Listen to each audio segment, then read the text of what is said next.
Good evening and welcome to the news roundup for Wednesday the 25th of September. Before we get into the news, please remember to like this video, share your views in the comments, and share the video with your family and friends. Reach them! Always make sure the message reach them! Now for the news in detail. The Child Protection and Family Services Agency CPFSA says it has located a toddler who was seen being verbally and psychologically abused in a video circulating online. The CPFSA says the adult seen in the viral video abusing the toddler is a child's mother. CEO of the agency, Lorette Adams-Thomas, says the agency has intervened. It was deeply distressing and disheartening to witness an adult, in this case the child's mother, verbally and psychologically abusing the child. We have located the child as well as the child's mother. The child has been placed with a next of kin as we prepare to bring the matter before the court. Adams-Thomas says psychological abuse is often not addressed with the same seriousness as other forms of abuse, such as physical or sexual. It has been linked with negative outcomes such as impaired social, emotional, and cognitive development. And as a matter of fact, research has also shown that children who have suffered psychological abuse have been linked to common mental health illnesses. Now, psychological abuse can be extremely destructive, and it has been associated with a range of adverse child outcomes, including emotional maladjustment, behavioral problems, which we are seeing so much of these days, also poor self-esteem and underachievement. The CPFSA is reminding and encouraging people to report any and all forms of child abuse. People can use the 24-hour child abuse reporting hotline at 211. Agriculture Minister Floyd Green has declared that the country's agriculture sector is poised to make a speedy recovery following the ravages of Hurricane Beryl in July.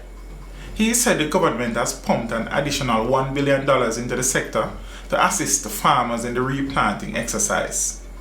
According to Green, the sector has made a rapid recovery following the devastation caused by the hurricane. He added that RAD has been distributing millions of dollars worth of fertilizers and seedlings to hundreds of farmers as part of the recovery exercise. Assistance will be extended to coffee, poultry, and livestock farmers who suffered major losses during the hurricane. He also stated that farmers will be ready for Christmas. I know a lot of people get concerned in relation to Christmas, and Christmas is on the horizon. That's when we have a significant demand in everything, all sorts of food items. Based on what we're seeing now, based on the pace of the recovery, based on the support that we have provided, we do expect that we will have a good Christmas. We do expect that we will have adequate supplies, especially of our vegetable lines. Again, we're working with our chicken farmers to try and ensure that we build back that domestic, local, small chicken producer segment. We also are going to be starting our distribution of pullets, that's our layer chickens, so that we can help build back our egg sector, so that come Christmas, we all will have a Merry Christmas. The Island Traffic Authority is reporting that 24 people were killed in 21 fatal crashes during August. This represents an 8% decrease in fatalities and a 19% drop in fatal crashes when compared with August of 2023. According to the ITA, pedestrians accounted for 8% of the road users killed during August. Private motor vehicle drivers also accounted for 8%. Of note is that there was no private motor vehicle passenger fatality during the month. Worryingly, motorcyclists accounted for 63% of the road users killed during August. No pillion riders died. The ITA said males accounted for 83% of the road fatalities, while females accounted for 17%. The parishes of Trelawney and St. Andrew each accounted for 21% of the road deaths, while Hanover and Westmoreland each accounted for 13%. A man was fatally shot and a firearm seized in an alleged confrontation with the police in the usually quiet community of Over River District near Chudley in Manchester on Tuesday morning. Dead is Javon Blake, otherwise called Bala, a resident of land settlement in the parish. Head of the Manchester Police, Deputy Superintendent Kerry Duncan, says the incident occurred shortly after 5. This operation was conducted in an effort to apprehend some persons of interest to us, as also some wanted persons. On the approach of the targeted premises, 2 men who were armed with firearms exited the building through a back door. Both men opened gunfire in the direction of the police. The police, in defense of their lives, responded by returning gunfire in their direction. When the shooting subsided, 1 man was found suffering from what appeared to be gunshot injuries, and 1 9mm semi-automatic pistol was recovered. The other man reportedly escaped. DSP Duncan says the police have noticed that criminals are fleeing to quieter communities and have increased their operational output as a result. He appeals to residents not to harbor migrant criminals. He also warns criminals to surrender to the police without hesitation. The Manchester Police remains resolute in taming this crime monster in the parish. We also won't relent in pursuing the persons whom the evidence or intelligence suggests to us are the persons who are committing these atrocities. Wherever you are within this parish, we will be coming for you. How you are apprehended is totally dependent on how you respond to us. The chairman and other commissioners of the Integrity Commission are to appear before the Integrity Commission Oversight Committee at its meeting set for Thursday, the 3rd of October. The commissioners are expected to discuss recent reports and any other matter related to the Commission's oversight responsibilities. During its meeting on Tuesday, the committee decided that the commissioners would provide additional details regarding the recent special report on the Prime Minister's statutory declarations. The Financial Investigations Division says it is reviewing the Commission's report relating to the Prime Minister, but has not started an investigation. The Electoral Office of Jamaica has announced that its offices in all constituencies will be open on Saturday, September 28, to allow eligible persons to register to vote. The offices will operate from 10 a.m. to 2 p.m. The EOJ says the deadline to register for the upcoming publication of the voters list is Monday, September 30. Anyone who wishes to be added to the voters list may apply to the nearest EOJ constituency office. The EOJ says those who miss the September 30 deadline will have to wait until next year to be added to the voters list.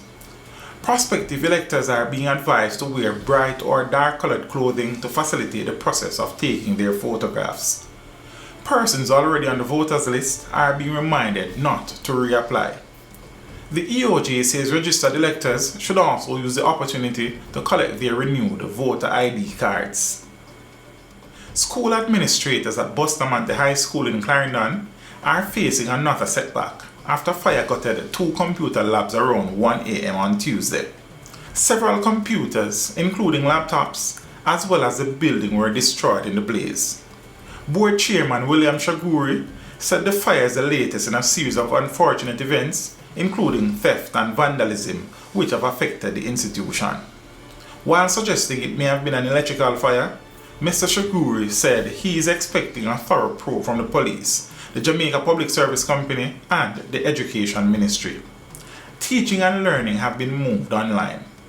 However, administrators are expressing concerns about students who do not have access to the necessary devices. They are working to have electricity restored to some classrooms to physically accommodate some students. They are also appealing to the public for assistance to fast-track recovery efforts. A St. Catherine-based policeman accused of sexually assaulting a woman and attempting to flee Jamaica was granted $1.5 million bail when he appeared before the St. Catherine Circuit Court on Tuesday. The cop, who was assigned to the Bagwalk police station, is facing charges of causing grievous bodily harm, abduction, and rape. It is alleged that the policeman sexually assaulted the female complainant. A report was made and an investigation was launched. A file was submitted to the Director of Public Prosecutions, who ruled that he be charged. The policeman was held on September 13 as he was reportedly trying to leave the island. He is being represented by attorney at law Richard Lynch. Police investigators are probing the death of a farmer and an alleged gunman in the Bellasgate community in St. Catherine on Tuesday night. The farmer has been identified as 20-year-old Jamani Letts, also known as Zungo or Zeng, of Cokeridge, Bellasgate, while the other man is Ordain Jemison, otherwise called Margadag, also of Bellasgate. Reports are that about 9:20 p.m., Letts was inside a bar in the community when Jemison entered the establishment and brandished a firearm. Patrons attempted to disarm him and he was severely injured during the tussle. A bullet was also discharged from the weapon during the struggle and Letts was hit. Both men were assisted to the Spanish Town Hospital where they died. The police reportedly seized a Beretta pistol affixed with a magazine containing 12 rounds of ammunition from the scene. The St. Andrew South police are trying to ascertain the identity of a man whose body was discovered in the Sandy Gully in the parish on Tuesday. The police say about 6:40 a.m. they were summoned to the Washington Boulevard area and upon their arrival, the body of the man was seen in the gully. The police say the body had lacerations and a surgical wound to the left side of the chest. The scene was processed and the body was removed to the morgue for a post-mortem examination. The Duhaney Park Criminal Investigations Branch is investigating the matter. In business, the RJR Gleaner Communications Group says there could be changes to the company's senior management team. In a release on Tuesday, the company listed as RJR Jamaica Limited said it has started discussions with members of its senior leadership who may be impacted by changes being made to the organizational structure. It is not clear which positions could be affected and when the discussions began. The announcement comes after a series of changes in the last 2 years, including the appointment of a new Chief Executive Officer, along with a series of new positions to include 2 Deputy CEOs and a Chief People Officer. Radio Jamaica Limited says the changes would form part of the new target operating model. It says the new model is designed to make the group more agile and efficient to thrive in the new media landscape. In sports, Shelley-Ann Fraser-Pryce is remaining tight-lipped about her future following the 2024 Paris Olympics. When asked if she could provide any clarity on her future, she said, "I cannot answer that question currently." Fraser-Pryce, though, says she is grateful for the support she has received from the public during a tough 2024 season. And that is it for your news roundup for today. We would appreciate you liking this video, leaving a comment and sharing the video with your family and friends. Have a good evening and see you next time.